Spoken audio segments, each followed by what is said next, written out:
Una de las grandes y tal vez peores consecuencias que tenga el podcasting ahora que se convirtió como una industria es una gran cantidad de creadores dispuestos a perder el control de sus contenidos, tal vez por dinero, tal vez por visibilidad.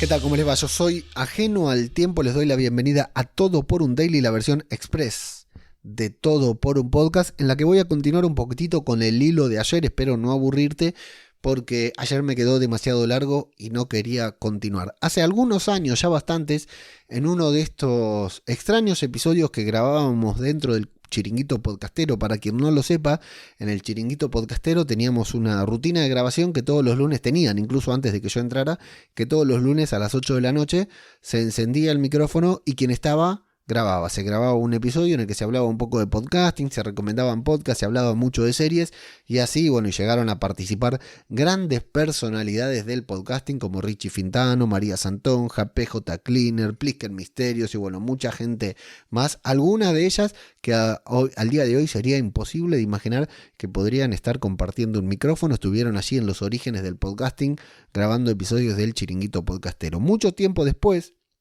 ya cuando la gran mayoría de estas grandes personalidades del podcasting estaban monetizando y grabando sus podcasts y ya no participaban ni siquiera en el chat del Chiringuito Podcastero, la renovación, la sangre joven, que hoy ya estamos casi retirados del podcasting, nos juntábamos y seguíamos hablando de manera eventual.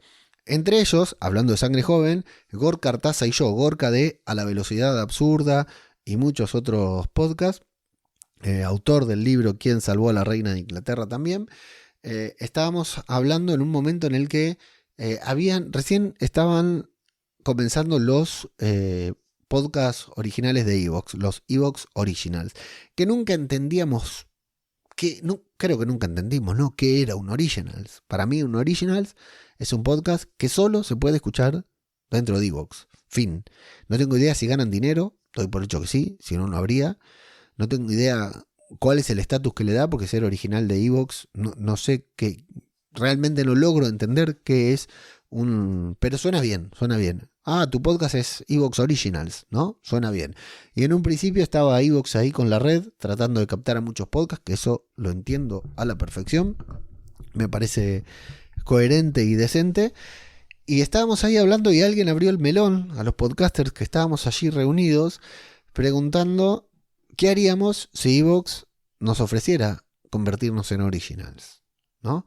Y en ese entonces tengo pruebas no, pero sé de gente que estaba enviando emails, ¿no?, intentando contactar con Evox para convertir su episodio en un Originals de esa plataforma, y también de otras personas a las que Evox les pedía, como los invitaba a convertirse en Originals, a cambio de ciertos beneficios, de los cuales no voy a debatir hoy, porque para mí no eran beneficios, no era nada, quiero decir, o sea, tengo un par de personas cercanas a las que les ofrecieron convertirse en Originals. A mí no. Yo siempre me hubiera gustado que me convirtieran, que me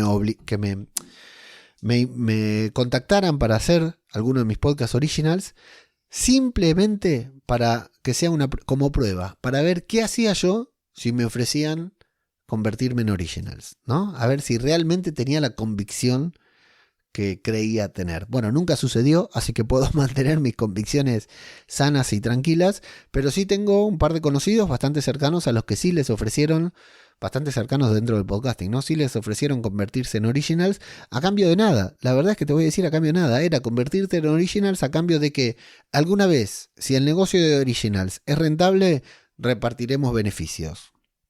Yo no digo que eso sea malo, que aceptar una propuesta como esa sea mala. Simplemente digo que no había ningún beneficio tangible ni cercano, ¿no? Era como cuando te invitan a participar en una estafa piramidal, ¿no?, en un multilevel, y vos confiás y ves a ver qué pasa. Era una cosa así. No sé si a día de hoy el negocio es rentable, si hay repartición de ganancias, no lo sé, no me interesa, no es mi tema, pero en ese momento la propuesta era así. Y conozco una persona, ¿no? Iba a decir quién, pero no lo voy a decir, pero muy cercana dentro del ambiente del podcasting, a quien todavía no le pude dar un abrazo, que fue invitada personalmente por una gran personalidad de iVoox, un directivo de los más altos de iVoox. Le invitaron a llevar su podcast a iVoox Originals y le dijo que no. Porque es una persona que se caga en todo, que hace lo que quiere, y le dijo que no, y sigue publicando su podcast de manera completamente independiente. O sea que me demostró que esos ideales, esas convicciones que mostraba eran reales, y eso es lo que yo quería probar, a ver si era tan fuerte como las de él, pero no me pasó.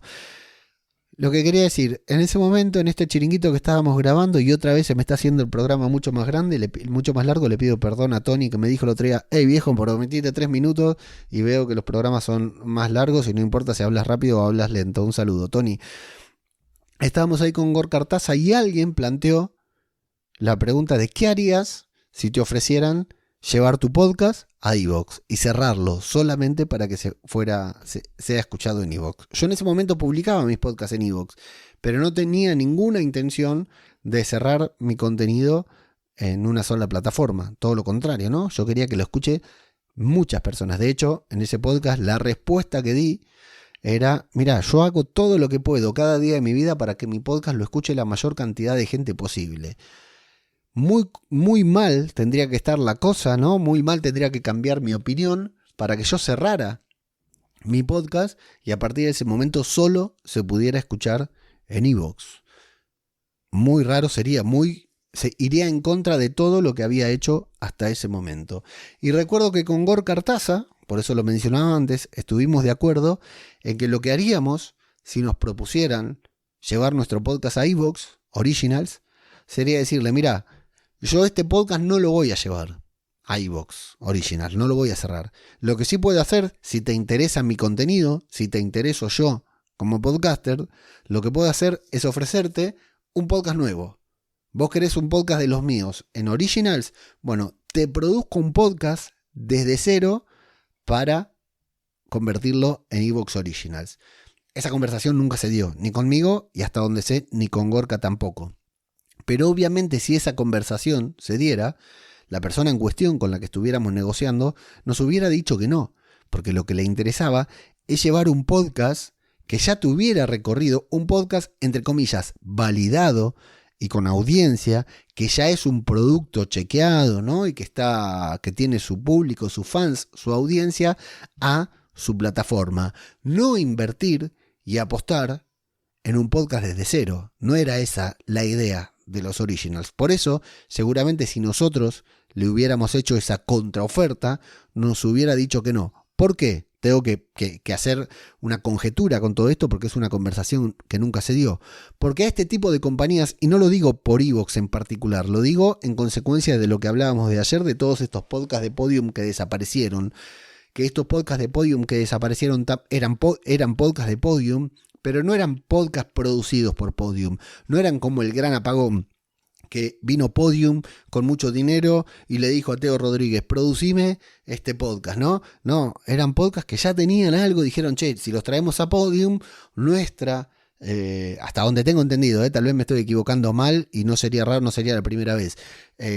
Vamos a traer ese podcast que tiene mucha audiencia, que nos va a dar prestigio y mucha gente va a empezar a tener en su radar a Podium gracias a este podcast, traigámoslo, ¿no? Y ahora pasa lo que pasa. Bueno, esa era la idea de esta empresa, ¿no? De iVoox Originals y de estas plataformas. No era apostar por un creador, decirle a un creador: vení, que te pago para que me crees un podcast en exclusiva para iVoox Originals, para Podium o lo que sea. No, era agarrar un contenido ya creado, ya validado, que tenía su audiencia, apropiárselo y hacer lo que quisiera con él. Como lo que pasó este último fin de semana, que desaparecieron todo el feed de estos podcasts de la plataforma. ¿Qué tanto te tienen que ofrecer como creador para que vos aceptes entregar un contenido porque has trabajado durante tanto tiempo de manera completamente desinteresada, vos, la tuya, a intereses que nunca van a ser los tuyos? Porque no confiaron en vos como creador. Están comprando tu producto. Algo que estamos acostumbrados, ¿no? No sé, Stallone, por ejemplo, perdió y sigue peleando el día de hoy por los derechos de Rocky, una obra que escribió, dirigió, protagonizó y no le deja ni un centavo de dólar al día de hoy. Al día de hoy está luchando para recuperar los derechos de Rocky que los tiene una empresa, no sé quién, alguien que los compró, los pagó en ese momento, ¿no? A ese punto llegamos. O sea, la industria del podcasting es tan grande como para ofrecernos, no sé, una millonada por ceder los derechos de nuestros contenidos. O todavía podemos, aunque no se trate de un desembolso muy grande de dinero, defender nuestro contenido y que siga siendo propio.